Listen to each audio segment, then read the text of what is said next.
우리 예수님은 어떤 일을 하실 때에 즉흥적이지 않으셨습니다.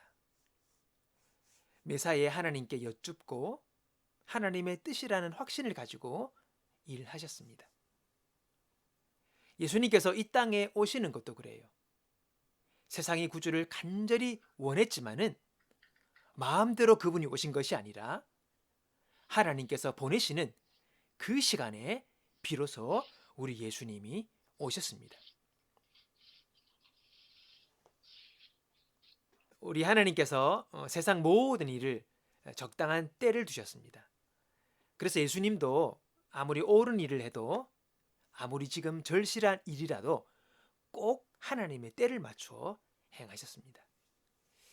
예수님은 이미 12살 때부터 예루살렘의 학자들과 토론하실 정도로 지식이 대단했습니다. 당시 얼마나 많은 사람이 하나님의 말씀을 사모하며 그 영혼들이 죽어가고 있었습니까? 그 상황을 보고 그 마음에 열불이 날 수 있습니다. 당장 사역에 들어갈 수 있지요. 그러나 30세가 되기까지 그의 공생애를 선포하지 않으셨습니다. 왜요? 하나님의 때가 아직 이르지 않았기 때문입니다.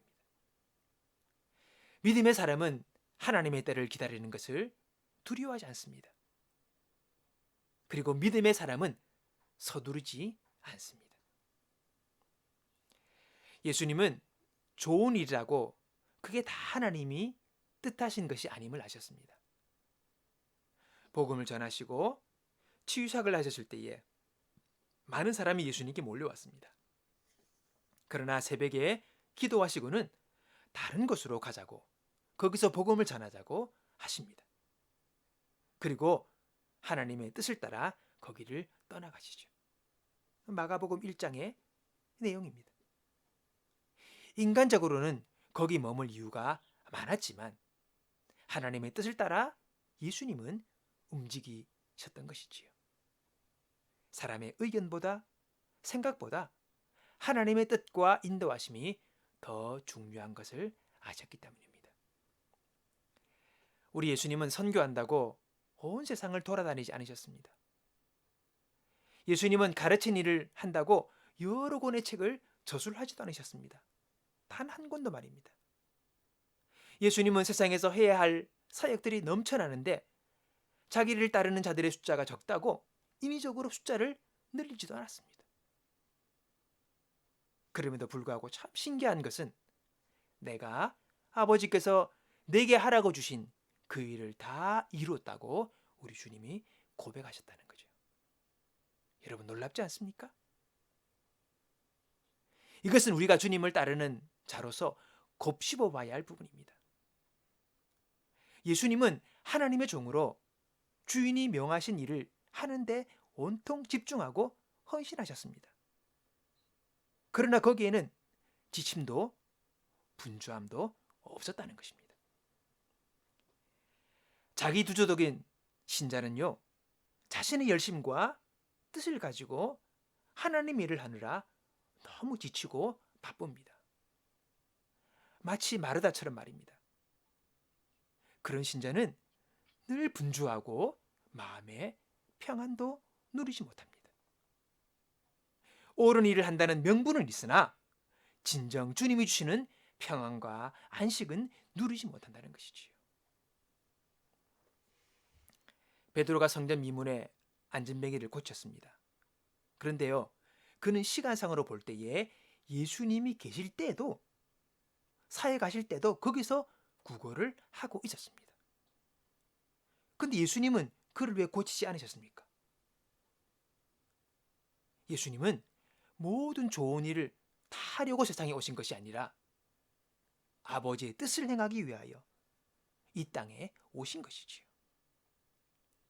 우리도 마찬가지입니다. 세상 모든 좋은 일과 선한 일을 다 하려고 해서는 안 됩니다. 다 할 수도 없고 다 해야 하는 것도 아닙니다. 많은 그리스도인이 옳고 선한 일에 대한 부담감에 과부하가 걸렸습니다. 좀 더 잘 믿어보려고, 좀 더 신실하게 신앙하라는 사람들은 그 마음에 부담감이 있는 거예요. 너무 많아요. 짐을 내려놓으시기 바랍니다. 예수님도 세상 모든 선한 일을 다 하지 않으셨습니다. 하나님께서 맡기신 그 일이 있습니다. 그것으로 충분합니다. 예수님이 고치지 않은 그 안진뱅이를 고친 사람은 베드로였습니다. 그가 병자를 고친 것은 하나님의 퍼펙트 타이밍이었습니다. 그 일로 인해서 남자만 약 5천 명이 예수께로 돌아오는 폭발적인 구령의 역사가 일어났습니다. 그날이 오순절 일어났던 사건 아니겠습니까? 그 일을 위해 예수님은 그를 그냥 두셨던 것입니다. 여러분, 우리는 좀 더 주님 앞에 머무는 것이 필요합니다. 주님 앞에 머물러야 주님의 뜻도 주님의 때도 구별할 수가 있습니다. 기도와 말씀 묵상의 시간을 허비하는 것이 아닙니다. 주님 앞에서 우리가 머물지 못하면 우리는 삶에 합당한 열매를 맺을 수가 없습니다. 바쁘고 분주하고 지치는 세상에서 생기와 평안과 안식을 누리는 믿음의 사람 되시기를 우리 주님의 이름으로 축복합니다.